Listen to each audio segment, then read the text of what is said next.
we work towards educating and advocating for renewable energy and clean energy throughout the state of Alaska. Half of our staff works on STEM education, primarily in K through 12 classrooms. So we do classroom visits and teacher trainings and other sort of fun camps and programs and stuff. A couple of our educators are here tonight. And then the other part of what we do is advocacy, and that takes the shape in several different forms. One major thing we're working on is working with the rail belt utilities on connecting the grid from Homer to Fairbanks in a more efficient way.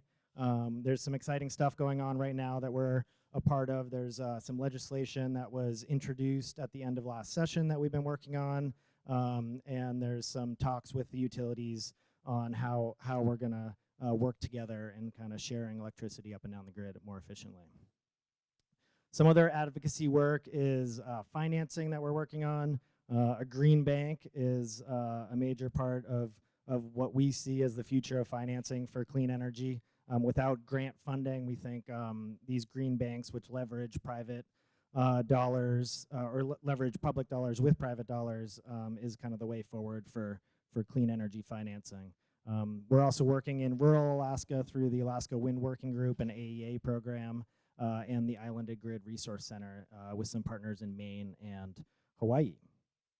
And lastly, we celebrated, just a shout out for our 15th year anniversary. We celebrated our 15th year this year. We had a big party over at King Street Brewery, and we had Mayor Berkowitz, Senator Murkowski, and the former governor of Colorado, Bill Ritter, speaking with us, along with live auction and music and lots of beers and food and good times.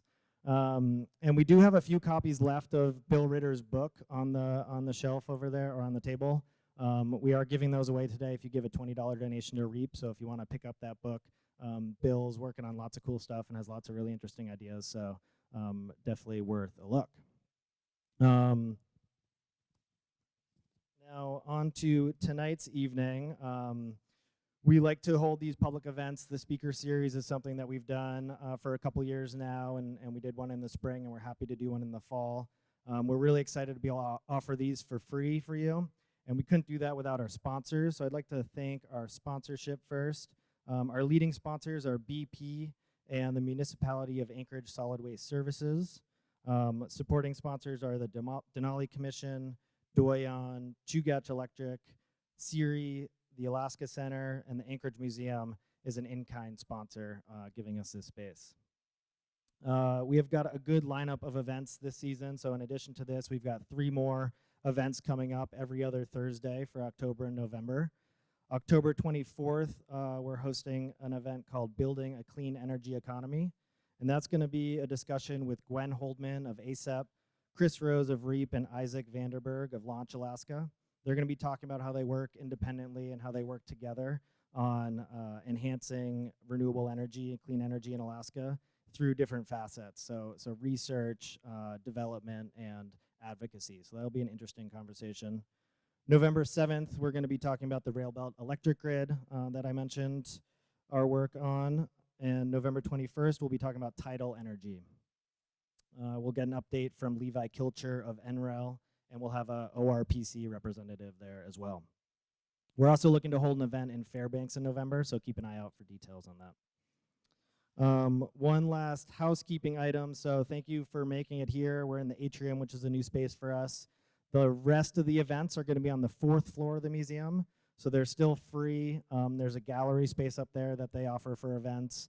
It's a nice open space, and yeah, you'll probably just go up the elevators there. So if you're looking to come to the other events, just head on up to the 4th floor. Again, check in at the front desk, and they're all free of charge, and we'll have food and drink available as well. So for tonight, I'm really excited about hearing about electric vehicles some more. Just out of curiosity, who was at the Clean Power Happy Hour 2 weeks ago? Just show of hands. Couple people. Clean Power Happy Hour? Couple people? Great.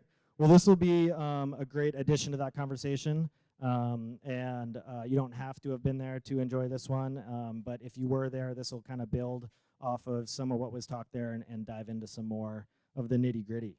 Yeah, and going to that event and from getting ready for this event, it's pretty obvious to me that people are interested in electric vehicles.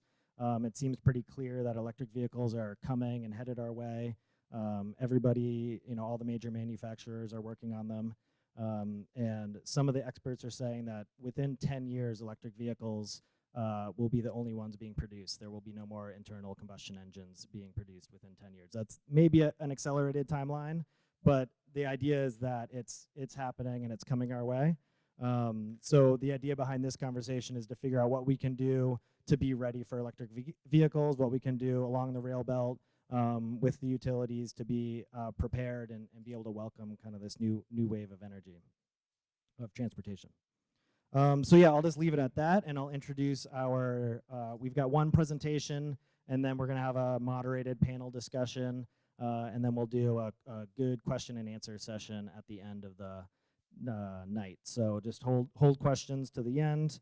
And with that, I'll introduce our presenter and moderator, Shaina Kilcoyne. Shaina is the Energy and Sustainability Coordinator for the Municipality of Anchorage Solid Waste Services.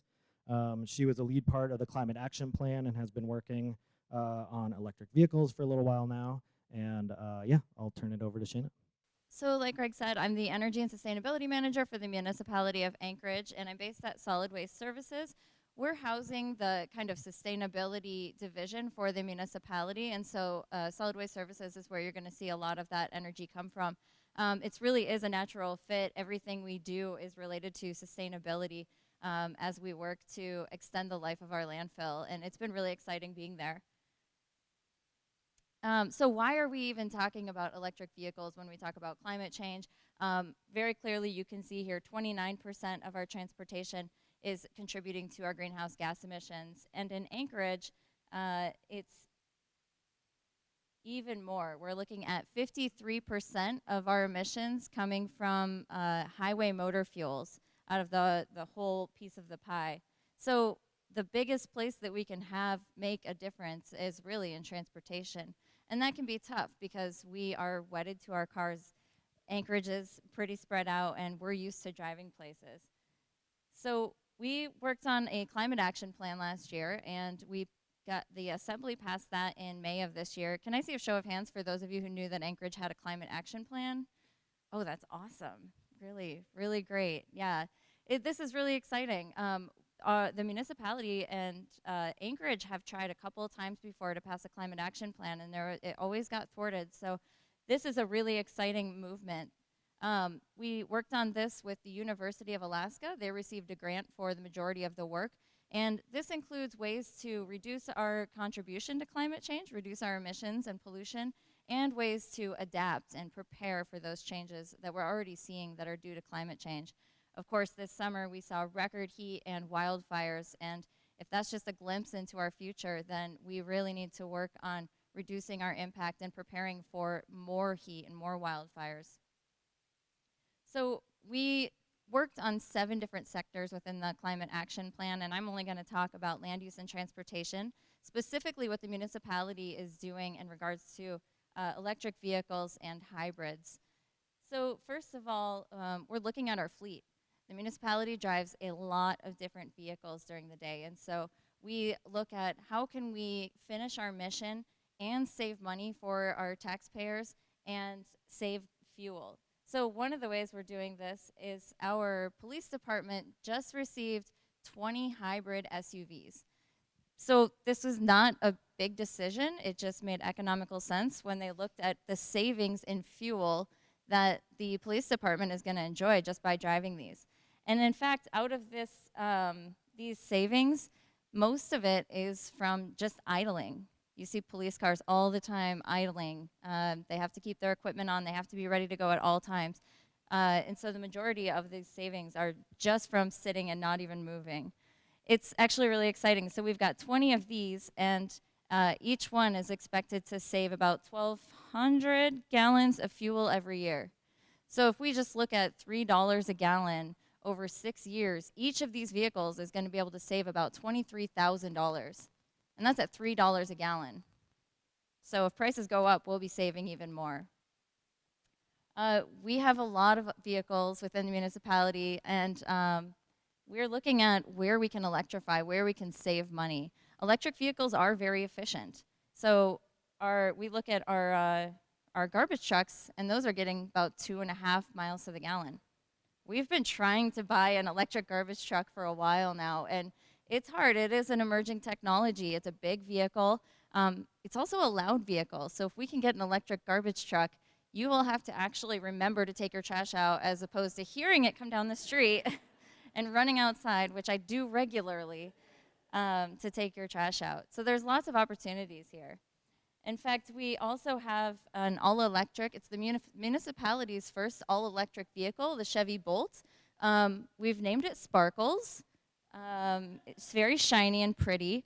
And here it is charging at Anchorage Community Development Association's charging station.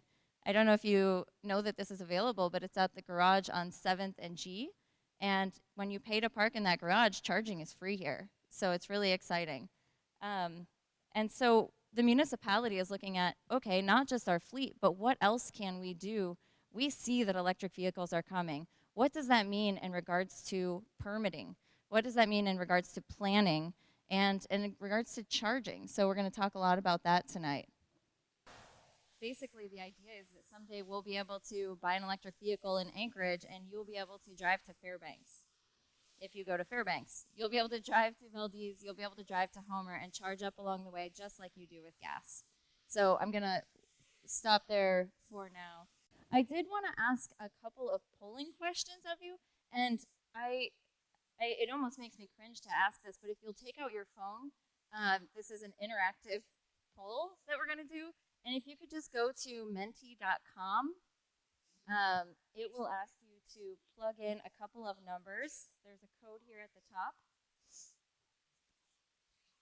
So you'll plug in 89, 83, 9. And I've only got a couple of these, so if you don't have a phone handy, this won't take long and you won't, I hope, feel left out. But this is just to try to get an idea of kind of who's in the crowd and who we're talking to today.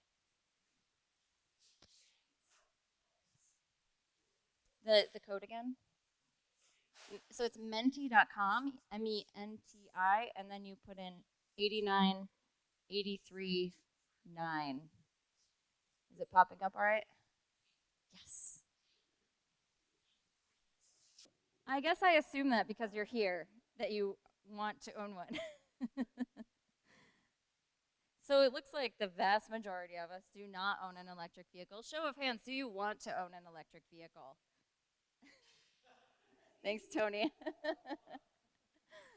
Excellent. And Craig, do you want to go to the next one? So our next question, I think it's on the right. This one you put your name into, and then you'll have to push start the quiz. But your name's not going to show up, so don't worry about that. So go ahead and put in your response. On your phone, you'll see the question. How many models of EVs are currently in the United States? So just wondering what you think about the market for electric vehicles in the U.S. You've got a couple of options there in the quiz. Go ahead and fill out. Oh, that went really fast. Well, you guys answered fast. Okay. So we had most people answering that there are 12 models of electric vehicles. And in fact, there are 35 models available on the market today. And there's a couple of caveats there, but I wanted to put this one up because it shows that, we don't even know what all is out there, but there's a lot of options available. We know about the Tesla, we know about the Chevy Bolt, we know about the what's that other fancy one? The Audi, the Porsche. Yeah, we know about some of these, but there's actually quite a few. So there's a lot of options if you're not super excited about the ones that you've heard of. And then I've got one more question. This is going to be a word cloud, so I'm asking you to put in 1, 2, or 3 words about the biggest barrier you see to electric vehicle ownership.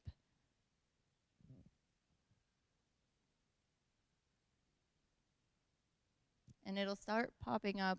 The words will get bigger if more people put them in.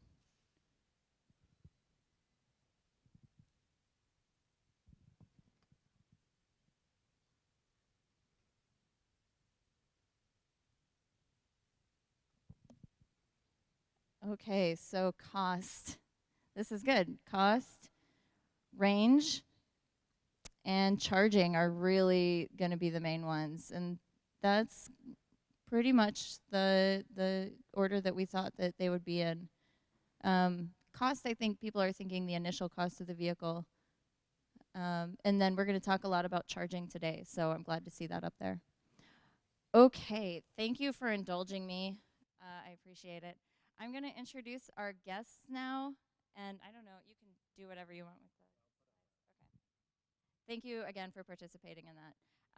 We've got some really great people here today. Brian Hickey is the Chief Operating Officer for Chugach Electric. I was going to say Executive Officer for Chugach Electric Association. Julie Estey is the Director of Public Relations for the Matanuska Electric Association, and she actually just got back from a rate making for Emerging Technologies Conference, so I'm hoping that she can give us some innovative ideas on this. And then Dimitri Shein is the Executive Director of the Alaska Electric Vehicle Association. This is a new association, so if you haven't heard of it yet, he's now up and running, so he'll tell you about it. Each one of them are going to have about 3 minutes to talk about what they're interested in EVs is and what their organization is doing about it and what they're working on in regards to electric vehicles. Yeah. At Chugach, I think we're excited about sustainability and about growing our load in a sustainable way. I always call it rule number one for an electric utility is to grow your load. When you grow your load, the cost per kilowatt hour goes down. And so we think electric vehicles in the future are going to be a significant sustainable load component for us. What we've done so far, we took a look at the market and we purchased a Chevy Bolt. We put together a plan in 2016, I think. We purchased a Chevy Bolt in 2017 and installed a charging station at Chugach to kind of understand, do electric vehicles work in the wintertime? Back then, we weren't sure, will they get warm enough, and how does all that work? So we've been driving our Chevy Bolt named Watson for the last couple of years, and now we've sort of moved to the next phase of our EV initiative, which is gathering data on charging stations and how they're actually used. We put together a program. We were seeking a co-op private partnership with with entities who are interested in installing a charging station at a hotel or a mall. We were seeking five participants that we would share the cost of installation with, and they would actually own the charging station, and then we would get data from it to find out how these charging stations are used, what's the actual, how often are they used, and what's the load that they actually draw. We installed our first one, I believe, on the 17th of September at Alyeska, at the hotel down at Alyeska, right near the tram. And we have four or five other people who are interested, and we're working through the details of putting those charging stations in. Once we get that put together, our intention is to try to understand, what's it really cost to put in a charging station, and how can we work to cooperate both regionally with the other utilities and in private partnerships with the cooperative in getting charging stations out, because we believe, I think what you saw on the screen there, the two primary drivers or the two primary challenges in electric vehicle adoption are going to be range anxiety and cost. And so we're kind of working both of those issues or challenges at the same time. Thanks, Brian. I'm Julie Estey, Director of External Affairs for Matanuska Electric Association, and that includes both public relations and also our member service department.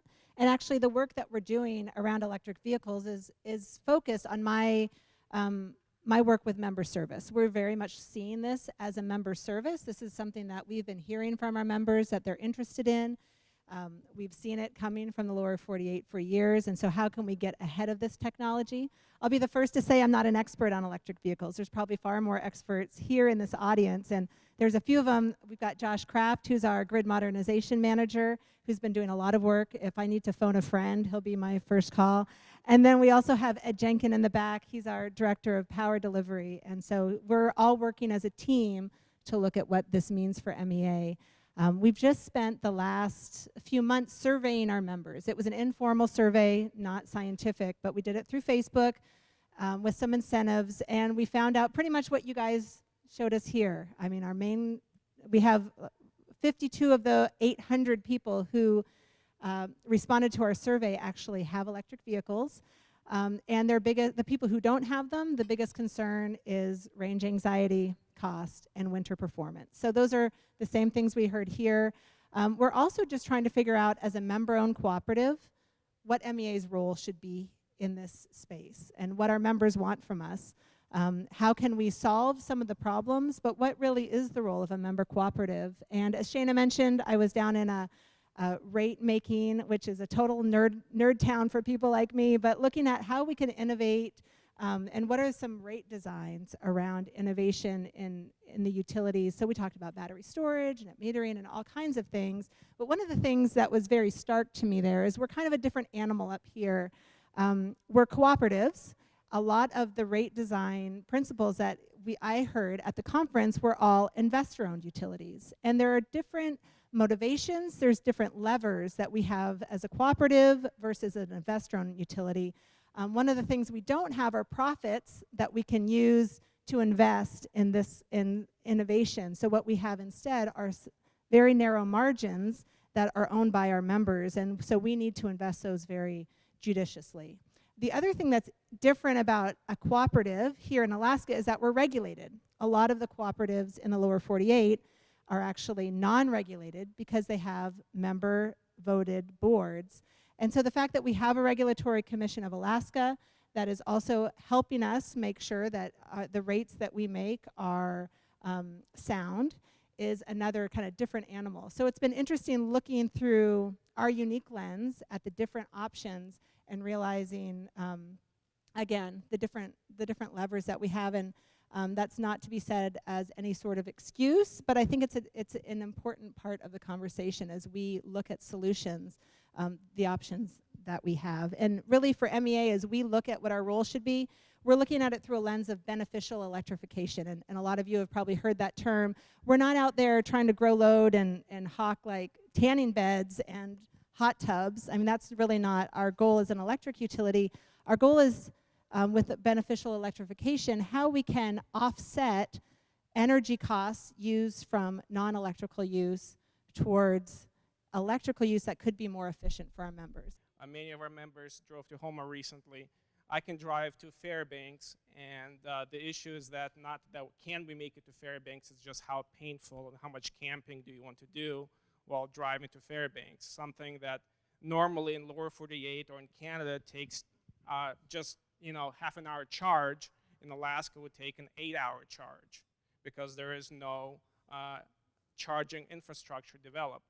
And we want to partner with the utilities in a way that just to communicate what's needed, and we don't need any grand things, just a little bit of help to create the correct rate to allow for level 3 charging in the state of Alaska.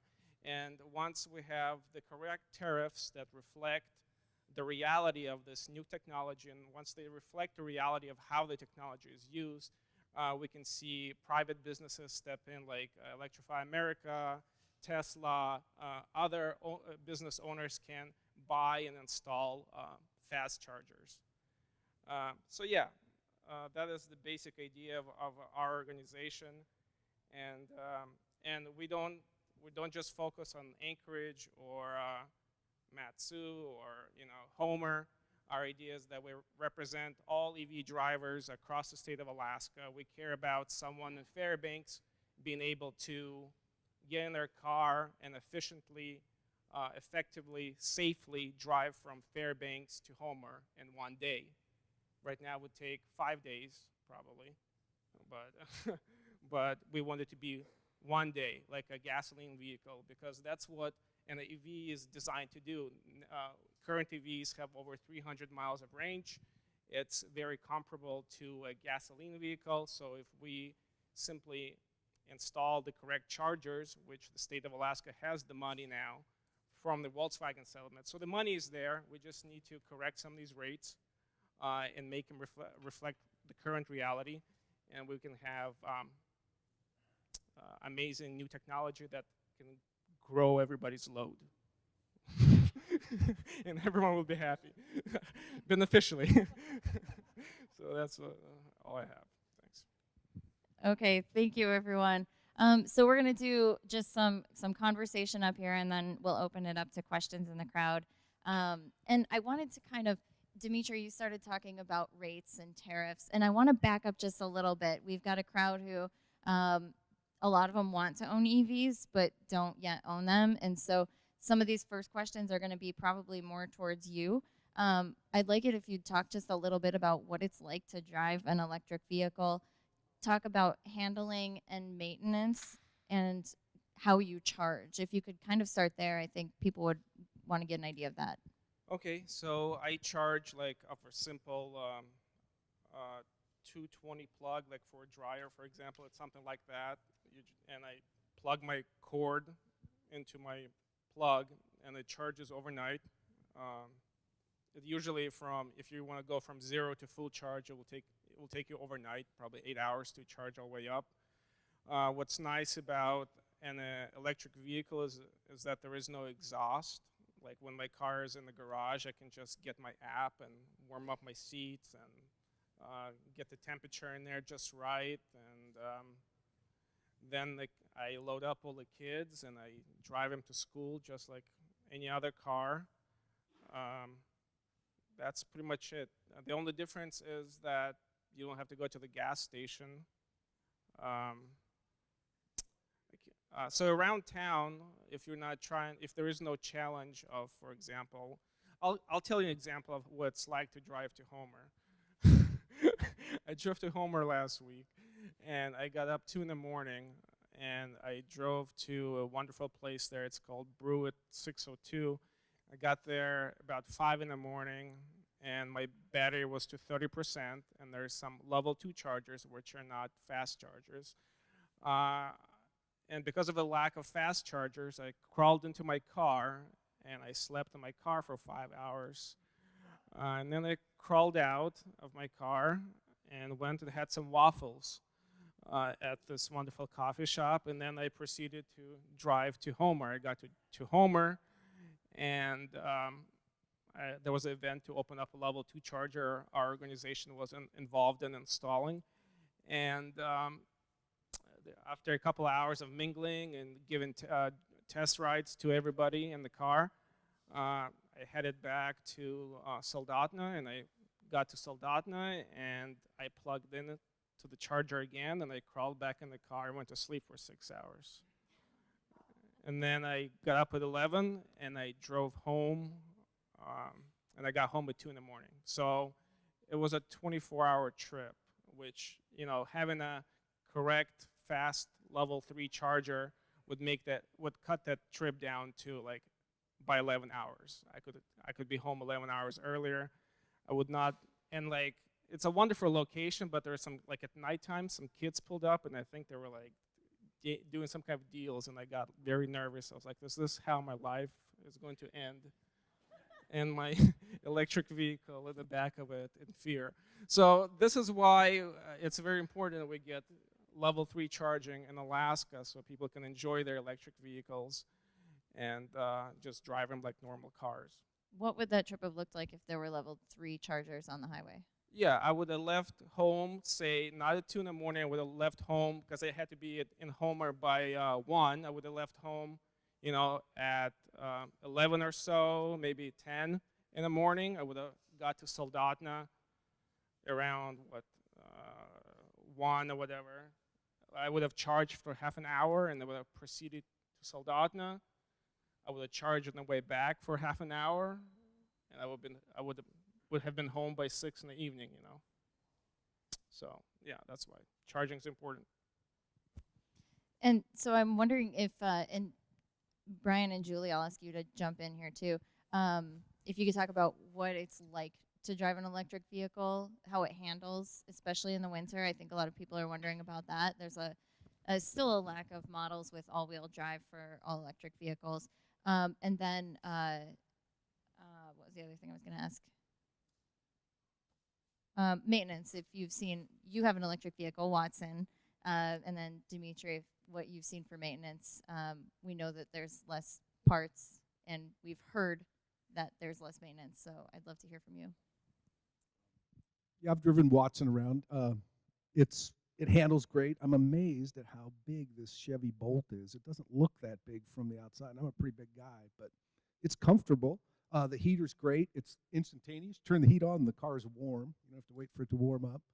And it handles great. It accelerates faster than any vehicle I've ever owned, but I'm not a real fast vehicle kind of guy. I think it's great. It handles well on the snow.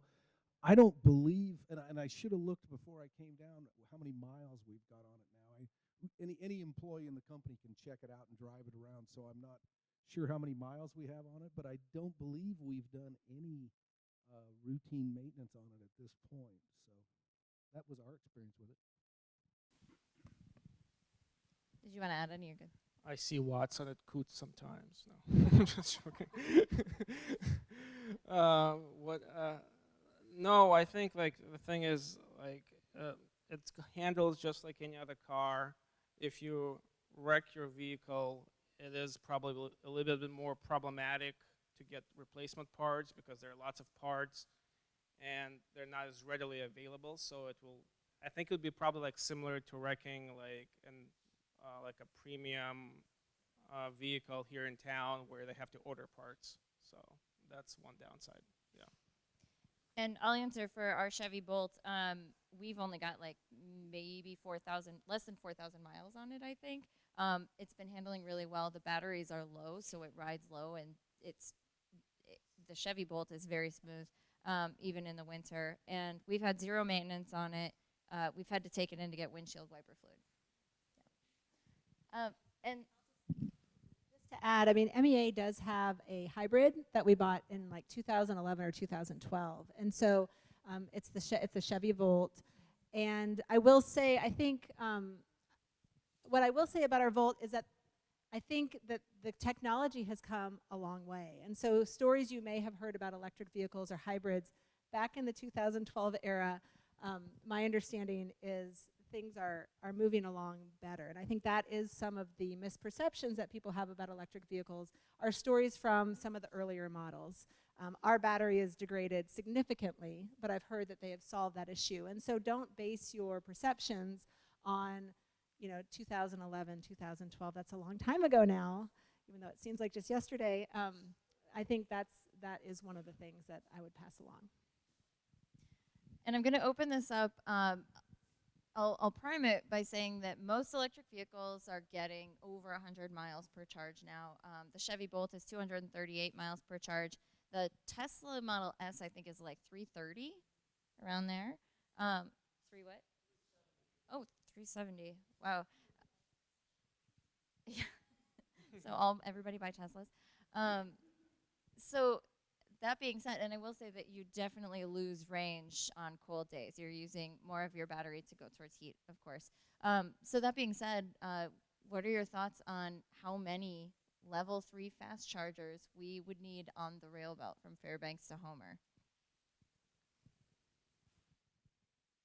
I think you want to put them in probably every 30, 60, 70 miles. And I think we did a count on that, and it's in the 30 to 40 range, covers Anchorage to Fairbanks, Fairbanks to Homer, Anchorage to Glen Allen, Glen Allen to Valdez, Valdez to Fairbanks, Glen Allen to Fairbanks. So that's kind of I think the general range you're at.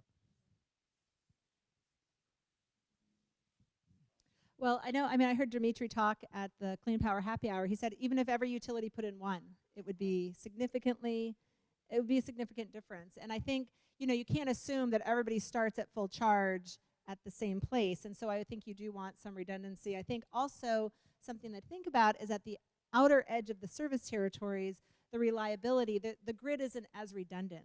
And so we do need to consider that, for instance, if you want to put one at the far edge of MEA service territory going towards Fairbanks, which is the Kasuga Ken campground up on the Denali State Park, it's on a long radial line that's fed, back towards Talkeetna with lots of trees in between. And so you do want some redundancy in that charging system to make sure that when you pull up at an empty charge or low charge and you need to get to Cantwell at the next station, that there's some redundancy there. And so I think that is something that we want to consider as we're placing things around.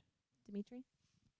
Yeah, I think it's the nice thing about Alaska is we're a big state, but our population is, especially all the EVs, all the people who would be driving the EV are would have Fairbanks, kind of Anchorage, Soldotna, Homer.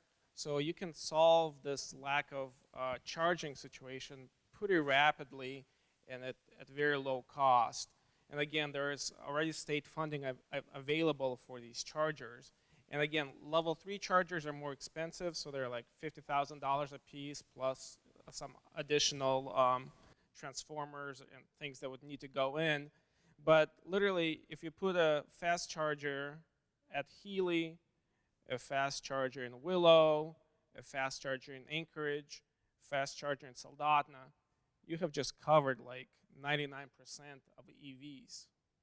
And so that is the good news, that we can solve this pretty rapidly with very little money and using probably some private funds as well. And for redundancy, you can have level 2 charging in between, which is just a basic 220 outlet would do. So it's not a very expensive problem to solve. It's not a very hard problem to solve because all of this has been invented. It's all been used effectively. And what prevents some of this happening are some fixed costs, which we will get into, I suppose, the demand charges and so forth, or what it will take to operate a level 3 charger on a consistent basis.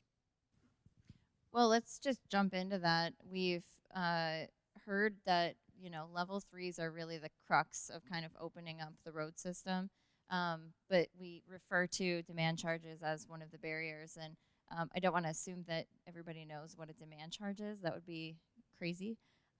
So can you talk about, and maybe Julie, Brian, this would be good for you to talk about how that works and what the barrier is there, why demand charges are an issue when it comes to fast chargers? So, on the Chugach system, fast chargers are sort of in that 200 to 300 kW range, kilowatt peak demand range, which puts it into what we would call our large general service commercial class. That particular class of customer for Chugach, and I think for the other utilities, has a demand charge. And the idea behind a demand charge is that we build out the electric system to serve that load for its peak demand, but that peak demand only occurs relatively infrequently during the year. And so the cost for constructing that facility that meets maybe your peak that occurs an hour or two a year has to be recovered somehow. And we recover that through a charge that's associated with your demand as opposed to the actual energy you use. And demand. So that's what a demand charge is. On the Chugach system, a large general service demand charge is about $22 per kW. So if you used 2 kW, which is your peak for that month, then you would pay the $44 charge, a demand charge for that. I know Commissioner Scott's here, and I think there's been some talk of creating some sort of a workshop where the Road Belt group could come together and talk about ways that we could perhaps adjust that for electric vehicle charging stations and make an exception for that. I don't think it's a big financial issue for the utilities, but what it is an issue related to the fact that under Alaska statutes, electric rates have to be just and reasonable. And so we can't it's difficult to make an exception for a specific member of a customer class without making it for all the members in that customer class. And that's an issue that we would have to work through with the commission. And so I think that's where we're at on demand charges. Yeah, for MEA, I think the other thing to understand about demand charges is about the level 3 chargers, is that you need 3-phase power, which is more of the backbone of the system rather than kind of the long, the 2 lines versus 3 lines that you may see out there. So it takes a specific kind of infrastructure. So I think that's something to understand. With the demand charges, and talking to folks down in the lower 48 about how they're handling it, there are places where they do demand forgiveness or demand holidays, and so I think there's some flexibility. In the MEA service territory, we are not impacted. We're primarily residential load. We're not impacted as greatly by the large commercial users, and so our demand charges are actually lower. Our demand charge is more around $8, and so for us, a member may, like, say 3 Bears wanted to put level 3 charging stations through their MEA service territory. It would cost them a couple $100 a month, and that might be worth it because they may say, hey, if while you're charging, you're going to come in and buy some chips and some who knows what. 3 Bears has a lot of stuff, and so that it'd be worth it for them. But throughout the other utilities, those demand charges are necessarily different, and so I think the option to talk to the RCA about options.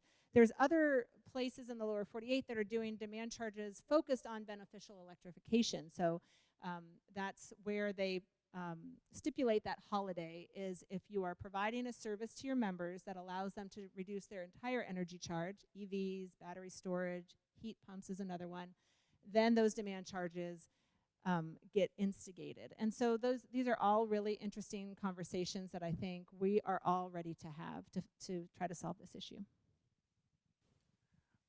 So I guess I'll just explain how this demand charge issue affects a fast charger. So a lower end level 3 fast charger for an EV is 50 kilowatts. That's the lower end. That's like 5 years ago model that's being replaced. But if we were to, for example, put this in Anchorage in Chugach territory, and that charger comes on for 15 minutes, you take 50 kilowatts, and it comes on only for 15 minutes in a month.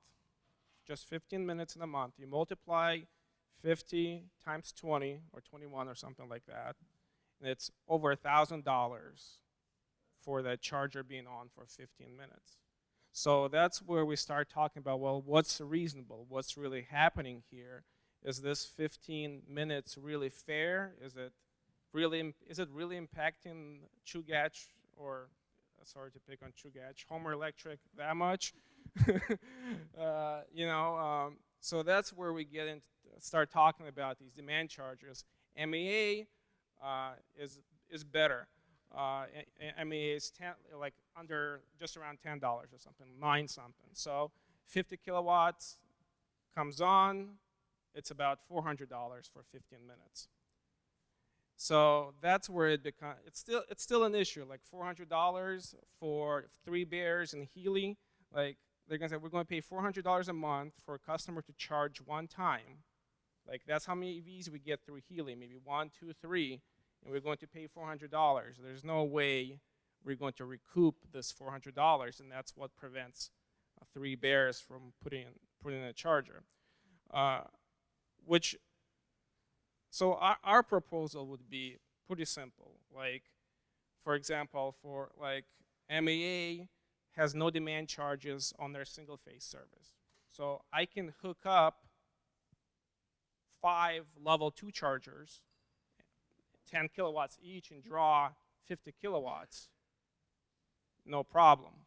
So why is it a problem to hook it up to a 3 phase and draw the same 50 kilowatts? So like, it would be great if MEA would see it our way, the EV drivers and the people who want to commute using their EV vehicles, and just say, how about we create a tariff or a rate that says, for 50 kW, limited to 1,000 kilowatt hours, that's about 20 hours of EV charging with no demand charge. It's very similar to a single phase service. It's seems reasonable. It's limited, and once you go over that 1,000 kilowatt hours, the commercial rates kick in. And the same analysis could be done for Chugach Electric and Golden Valley, for example. They're up to 50 kW already. So in theory, it would actually be okay to put a charger, lower-end charger in Healy with no demand charges. So that's just some ideas. I would echo what Julie said. I think these are discussions that Chugach is ready to have, MEA is ready to have, and I think the commission has to be in the room in that discussion, because those rates are going to have to be approved by the commission. And so I know that Commissioner Scott's in the back, and I'm sure he's taking notes. So anyway, I think we're ready to have those discussions. There's not like a single level 2 charger, anything like from Anchorage to Talkeetna. And I have made it my mission to call every single business along the roadway and offer them a free charger with installation. There's not a single business that has taken me up on that offer. So, and demand charges come up, and the cost of electricity comes up. Even crazy things like people say, well, if somebody electrocutes themselves, come up.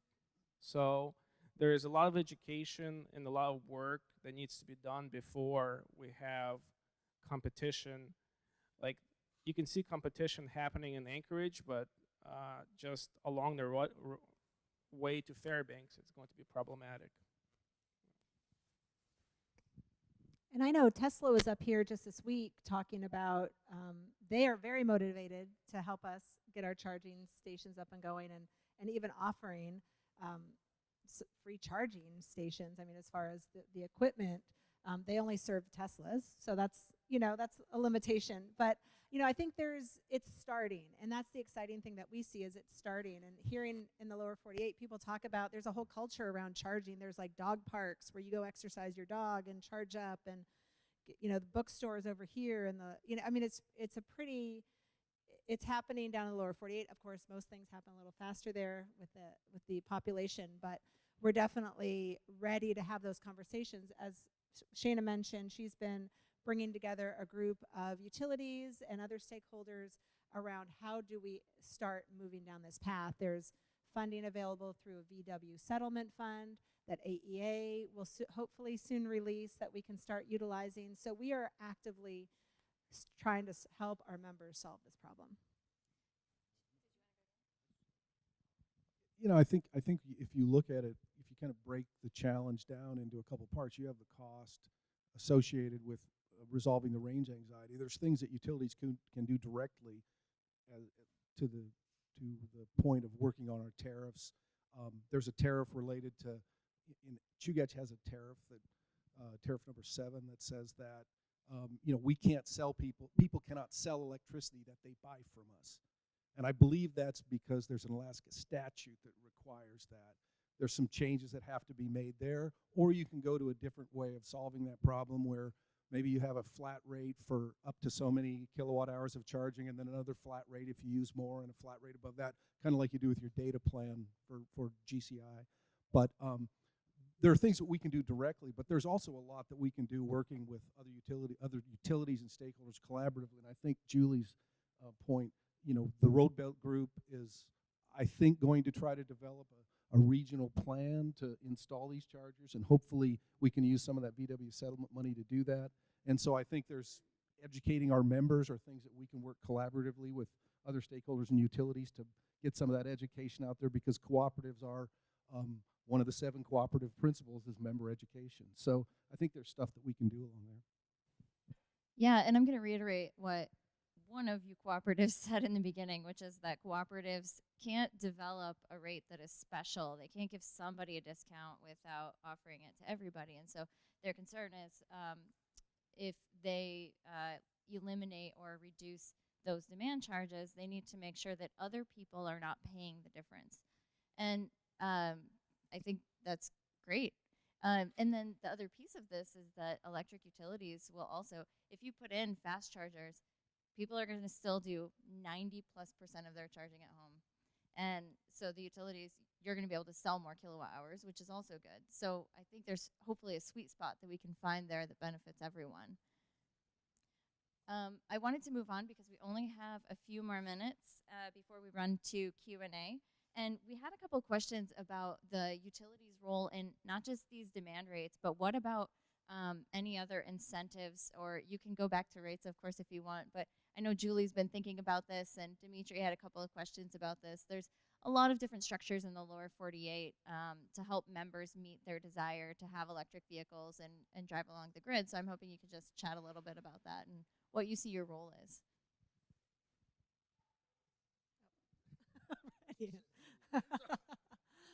Well, I think, that is one of the questions we're trying to ask. As Shaina said, as we look at, we have margins that belong to our members and how those are able to be spent.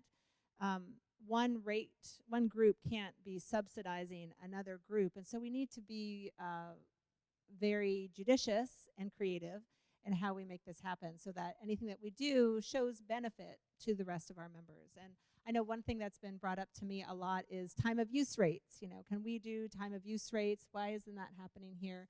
And I think that's definitely something we should look at again. MEA just did a rate case a few years ago, and because of the new generation suite on the rail belt, because we are sharing power more amongst ourselves, there's very little change in, we talk in heat rates, but in the cost of producing power during different times of day at this point. And that doesn't mean that there may not be now. That doesn't mean that there aren't other benefits other than just heat rate as far as, reducing peaks around maintenance, around new generation, the next, build out of new generation around gas aggregation. So there's some things that definitely need to be worked at. But as I was listening to the folks at the utility conference this week, one thing that my eyes were opened at is that most of the time with time of use rates, yes, the off-peak rate is lower, but the on-peak rate is higher.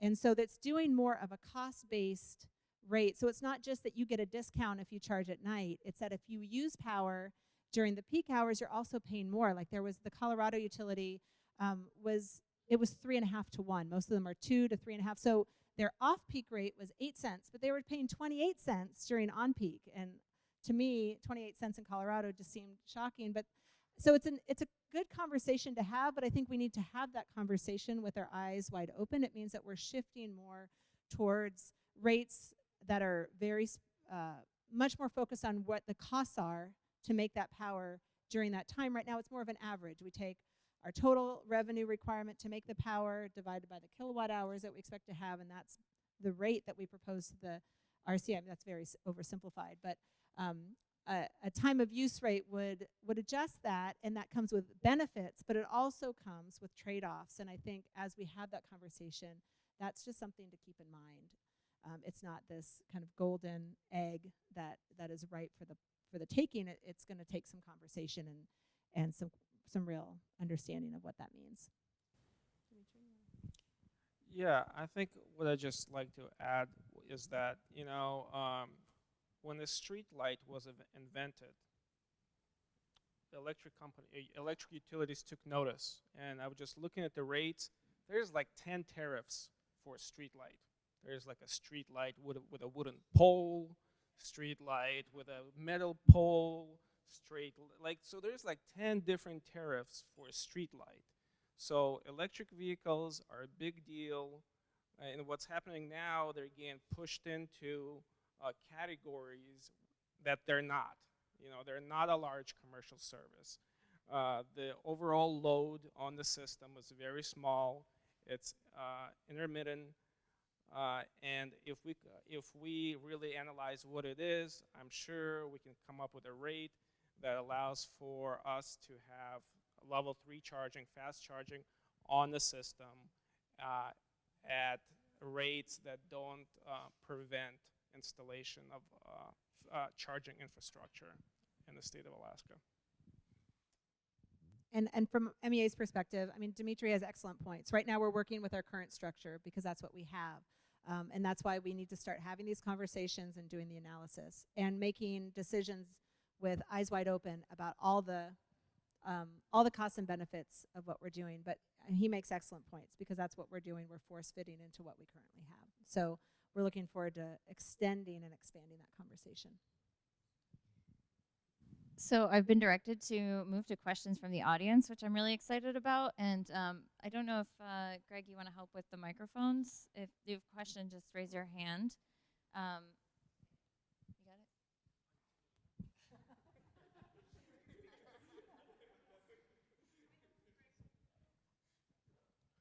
it? My question is regard to the 3 large businesses, the city and the 2 utilities.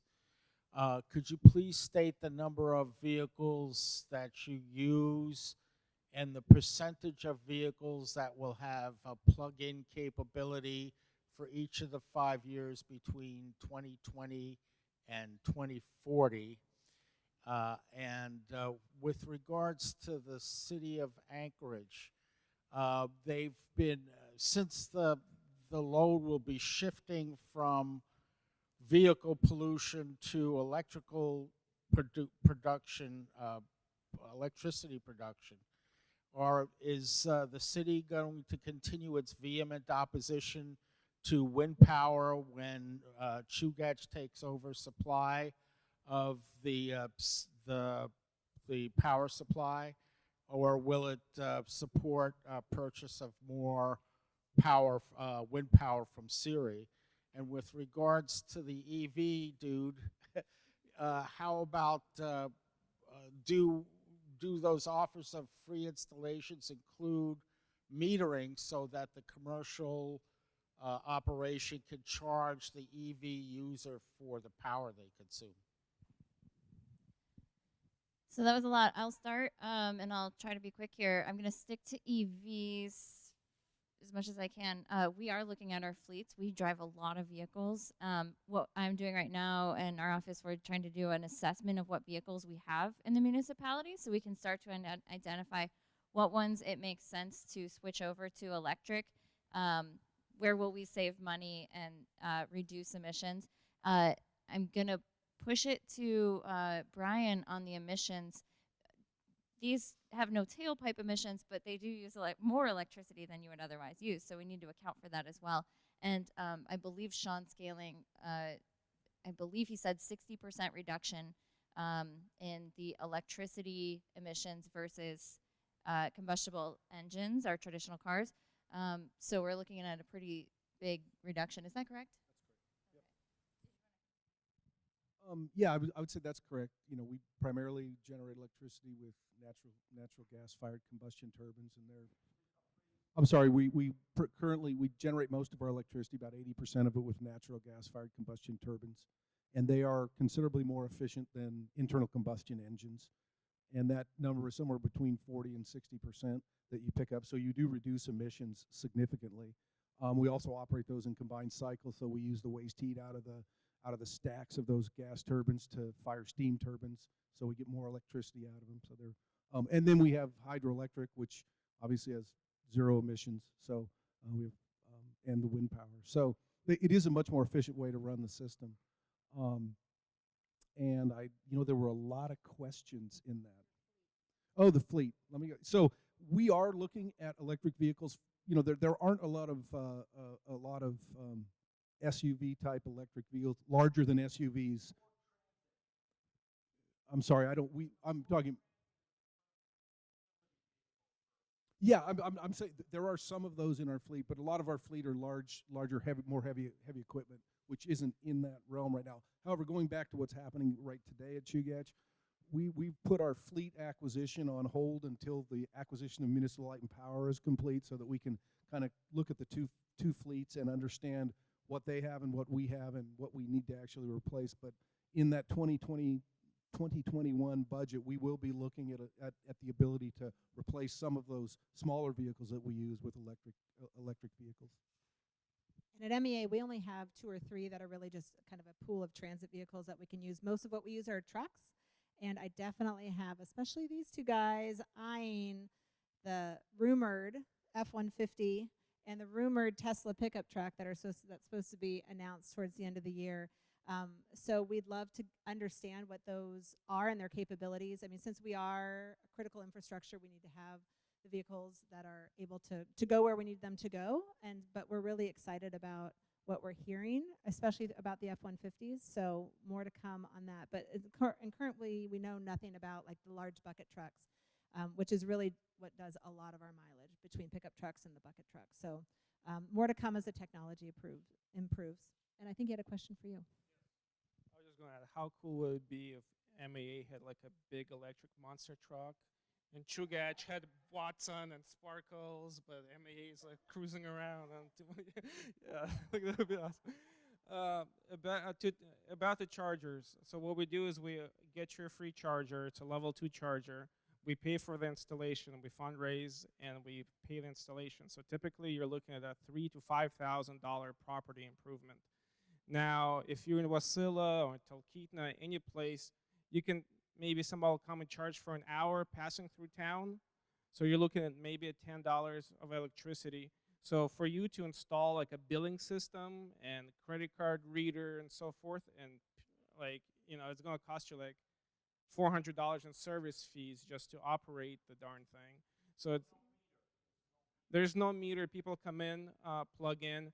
If you want, put up a sign says, you like my charger, give me a tip, and have a tip jar. And that will be like far more money than anyone will ever use out of that thing, because generally no one's going to use a level 2 charger unless they absolutely have to. No one is going to drive to Wasilla, park there for 8 hours, sleep in the car just to get $5 of electricity. You know, it's not something that happens. So that's why we skip the whole billing metering part.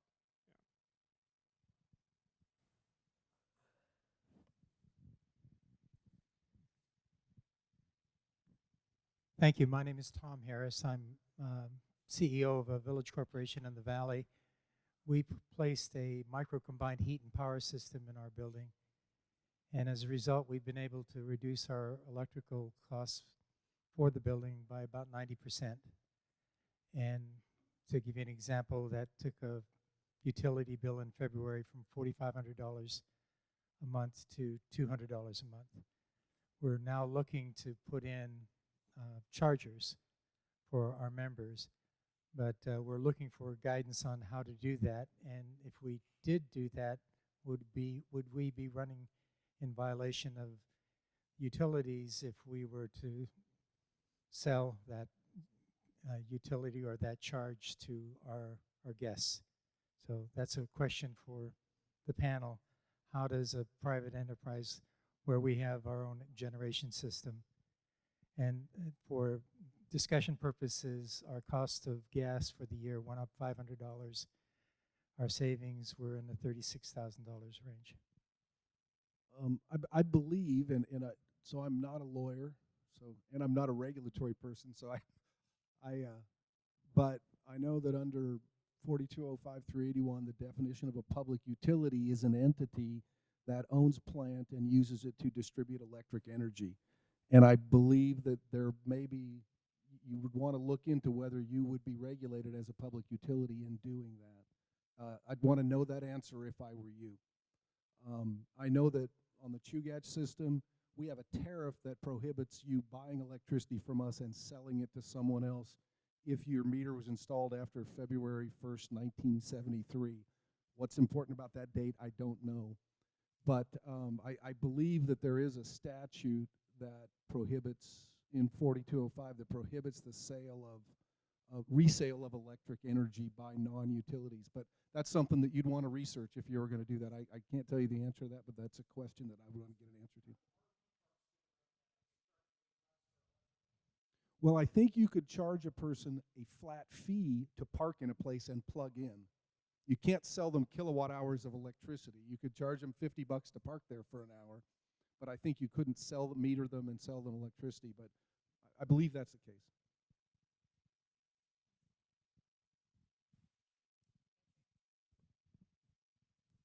Yeah, so the answer is just charge them for parking. Charge them for parking per hour or whatever. So figure out what it's costing you in electricity per hour and then charge them for parking per hour. Call it an awesome EV spot.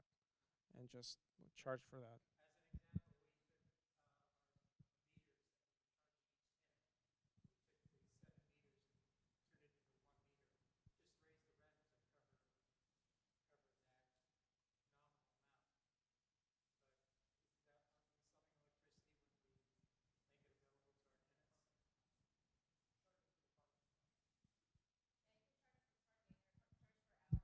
Charge for parking per hour.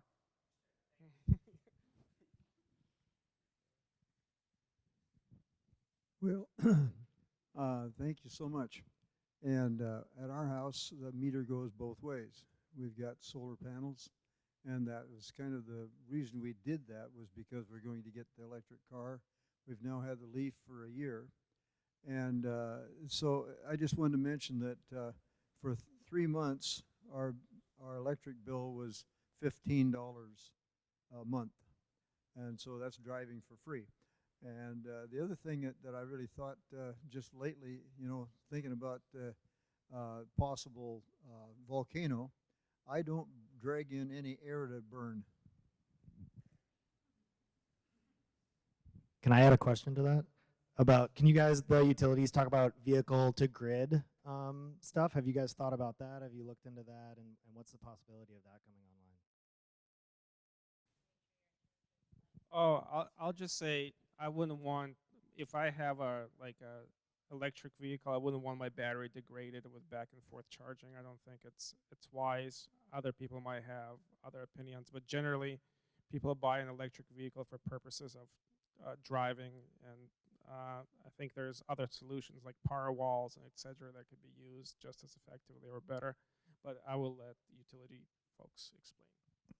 Yeah, I think that there's a lot of opportunities to look at. I think what I heard down from other folks in the lower 48 was that they're really looking at that more for batteries, battery walls, batteries, and having access to those instead of their personal vehicles. But I think, you know, that's the technology is just on the horizon, and so there's a lot of options. But what I have heard is very similar to yours. A lot of the people that are driving EVs at an MEA service territory are also net metering members. And so they're using some of that excess solar or wind, primarily solar in our service territory, to also fill their vehicle up. So it's definitely a common thing. And I think part of that is just those folks are naturally early adopters. Those folks are naturally looking at innovation and how and very active in their electric bill. I mean, a lot of folks are also some of our lowest users because they're very active in how they manage their bill, but it's definitely common.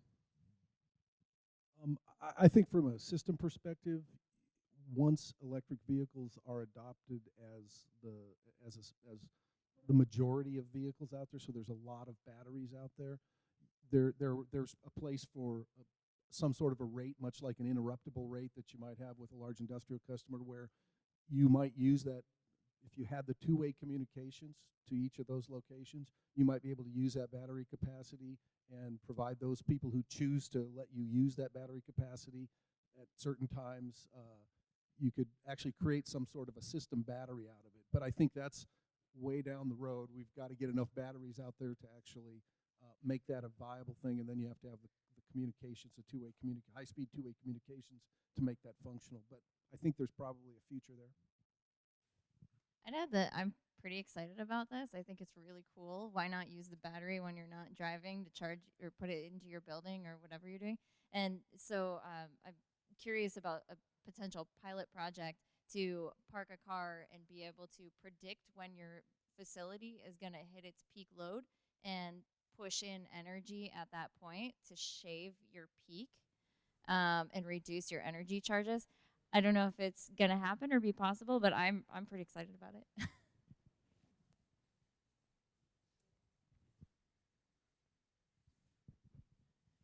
Hello. So you talk about the garbage truck scenario. In 17-18, we piloted a bus in Anchorage, and I thought that the pilot was to prove that buses can work inside the city, but we since handed it back over due to being able to recharge it. I'm just curious as to if we move down that route, obviously the city needs to come up with a way to continue moving these vehicles, especially the garbage trucks. What is the plan, or if there is one? Great question. The pilot bus project, it was a pilot, so it was meant to only be 4 months during the winter. And I think we kind of got what we expected. It operated less than a diesel vehicle because it had to come back and be charged in the winter. And the problem there is that we have buses that run 18 hours a day, and so you can't have a part of your fleet running for 8 to 12 hours a day. That's a problem for us if we're not charging among the route. We're looking at charging among the route, but that gets very expensive. For the garbage truck, that's much easier, actually. Our routes are much smaller. Everybody that we talk to, the route is not the limiting factor. They are all like, oh, your territory is small, we can do this. And our garbage truck drivers even come back for an hour for lunch and can charge up, but that's not the limiting factor. It's just getting a truck. Everybody wants them. There's not many out there yet. They want to sell us 10 at a time. We're not going to do that. So yeah, it's the bus pilot was good to inform us on this, but if anything, it encouraged us, even if we're not ready to go for buses. Yeah, hi. This is for Julie and Brian. Are MEA and CEA looking at developing any on-bill financing options for homeowners who want to make these investments in their house? Well, the on-bill financing is now an option through, and I can't remember which piece of legislation did that, the number. You might know it. Rafat, come. Okay, come on, you legislative nerd. You know the number. No, but that was just passed a few years ago, making it an option. And it's for energy efficiency and renewable. I'm not sure how it translates to EVs, but it's definitely something worth looking at. It just became available, so yeah, it's definitely something to look at. I think at Chugach we've considered that, but we really don't want to be in competition with our credit unions and banks. If there were a need out there and the membership desired that to happen, obviously we'd take a hard look at it. But I think we looked at it and thought, well, we've got 8 credit unions and they're all co-ops, and we don't want to go out and take their business away. And then there's a bunch of banks as well. So I think that's kind of where we came down on that, but it isn't something that couldn't be revisited. It'd be neat if you could do like a statewide or a rail belt one where you're still working with private banks, but the funding is rolling through you and the risk is reduced because their energy bill goes down, so they save money, and also people pay their energy bills. Just to add to that, we did do on-bill financing years and years ago for like electric appliances or something, back in the 80s. And at that time, it was an issue for some of our members or some of our, lending members that we were in competition. We found at that time that we could not do the process of loaning as efficiently, and so it was actually costing a little bit more. And the folks that were coming to us that were the ones that could not get loans through other places, and so they tended to be higher risk, and so it ended up costing our membership more. That was an experience back in the 80s. I'm sure there's ways to manage that differently now, but they're all things to talk about in the equation. Hi, I'm Very DeSuvro with ACPERG. I'm hoping you or maybe someone from AEA in the audience could talk about when the funding from the VW settlement will be dispersed to fund these projects. Thank you. I don't know if we have anyone from AEA, but I can answer it.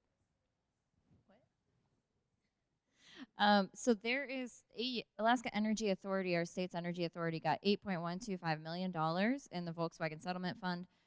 Bit of background, I forgot to talk about this. I had a slide on it and I didn't talk about it. Volkswagen cheated on their emissions testing, and so as a result of the settlement, each state got money for it. Alaska Energy Authority divvied it up, and basically our road system is going to get $950,000 in grant money for charging infrastructure. And that's why we're getting together and saying, well, we need a plan. You're asking about when that's coming out? I don't know.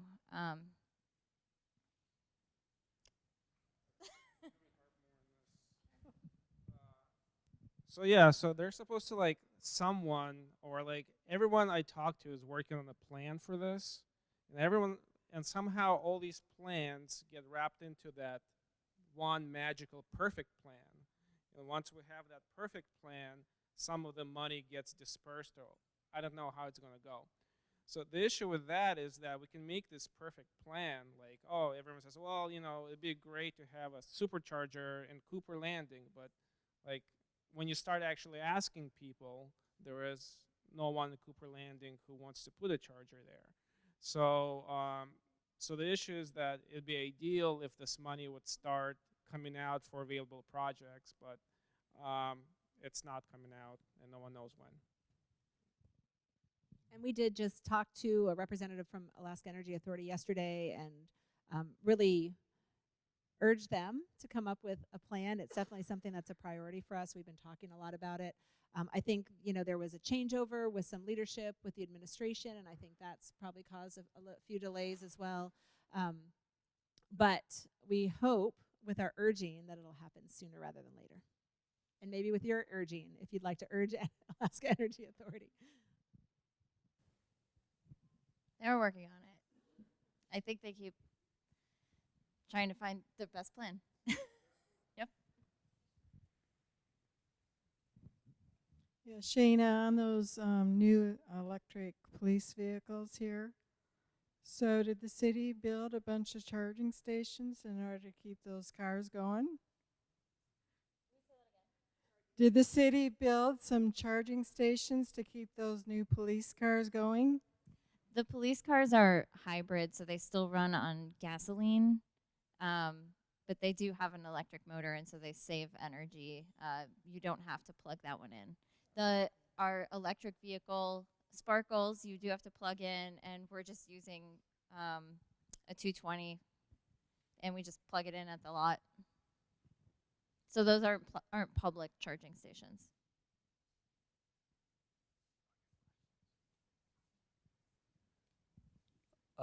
Did you see a difference when you did the bus testing with the cold weather? Does that have effect on how long the charges hold on the cars or anything like that? The cold weather did affect the bus and how long it would operate. They kept bringing it back at about 20%, and it ran anywhere, I want to say this was a year and a half ago, I want to say 8 hours to, I think like 15. I can't remember if it ran a full 18. I should know that.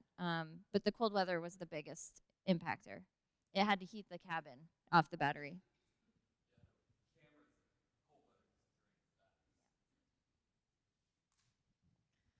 All right, so for those of you who don't know me, I'm Colleen Fisk, the Education Director at REAP, and I find this really fascinating. Of course, I want my own electric vehicle, obviously.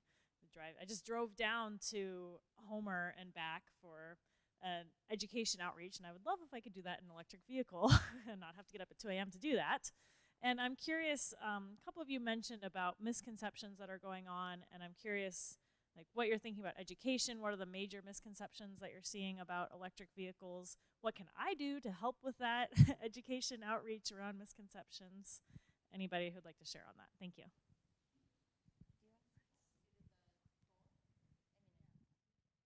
Yeah, so as I said, a lot of the misperceptions are around how they handle winter, how they handle the snow. So one of the things we did was just let our members speak for themselves. So we did 4 videos with different folks answering these exact kind of questions. That's on our YouTube and our online as well on our website.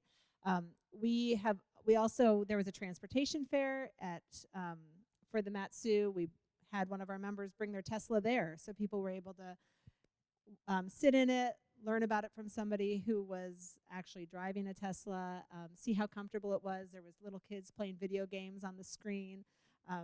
They were very excited about that feature. So we're just starting our education campaign on it. Again, our goal is just really to educate members about the questions that they have, and so we're just getting that started. But I think it's definitely an important factor. I think it would be great, like at the beginning of the Shaina's presentation, she said that more than 50% of greenhouse emissions come from combustion engines now. And folks see climate change happening, and they're worried and concerned, and they ask what they can do. And you know, installing a charger, electric vehicle charger, is like the coolest thing you can do to fight climate change. So that's why I think folks should get involved installing electric vehicle chargers, like one in Wasilla, one. Wasilla would be good. Wasilla, yeah. Yeah, so I think like it's like a tangible thing you can do to make things better, to speed up this kind of transition towards electric vehicles. And the electric vehicles are great to drive, and they perform just as good as a gasoline vehicle, or better at times. And just to add on, I mean, I think I highlighted winter driving and things, but really when you look at why our members who own the electric vehicle, the 52, decided to, it was economics. And I think helping people understand the economics through those case studies is another big part of education. I wanted to add that we're also working on a ride and drive event. So we're working with, the municipality is working with Matanuska Electric Association, Municipal Light and Power, and we want people to get out and be able to drive them. Because if you haven't driven them, it's a really cool opportunity. You see how they handle. So that helps with some of the misconceptions. We don't have that information yet, so we're working on it. The kindergartners cannot drive it.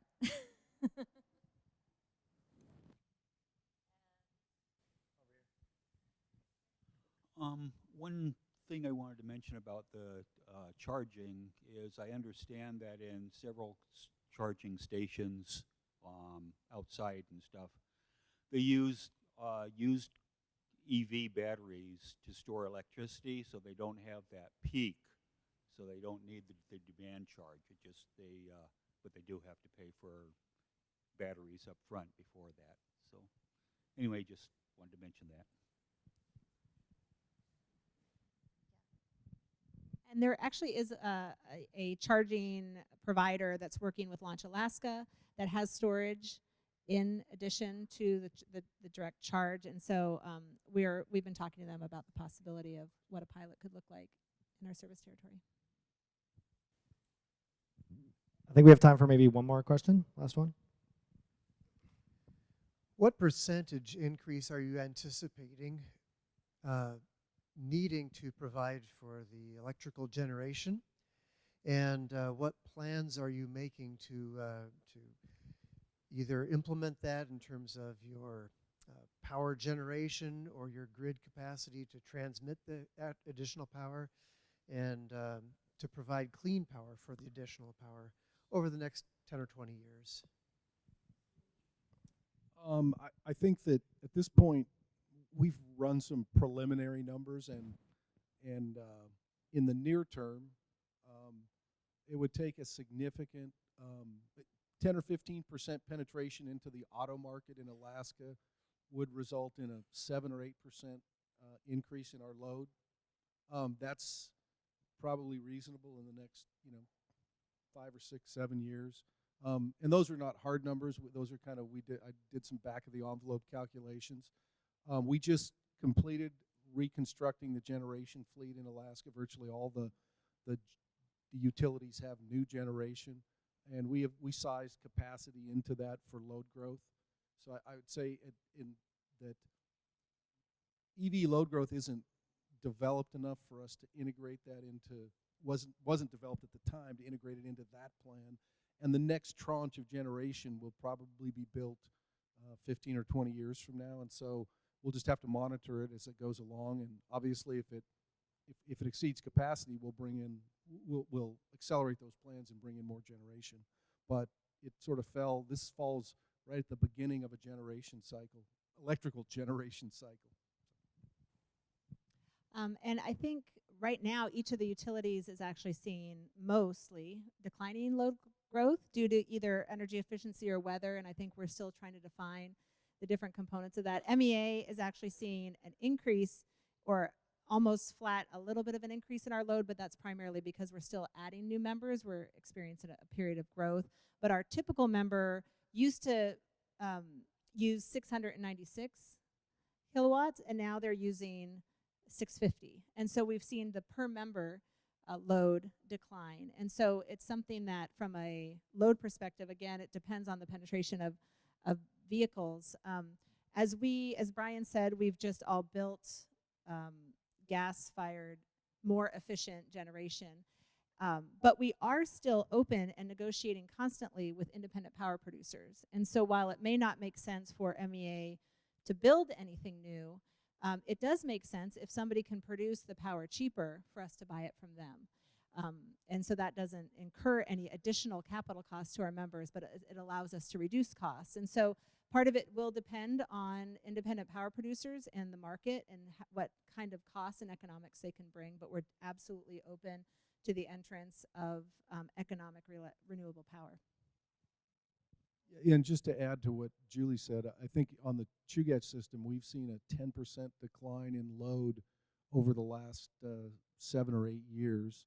Primarily, we believe due to LED lighting, which is really kind of nerdy, but it's a phenomenal change. When you take something that used to consume 60 or 70 watts and it now consumes 10 or 15, that's almost unheard of as a technological advancement. But we've seen quite a decline over the years. So, we see this as a way to stabilize load. And like MEA, our meter count is growing, but our load has been declining.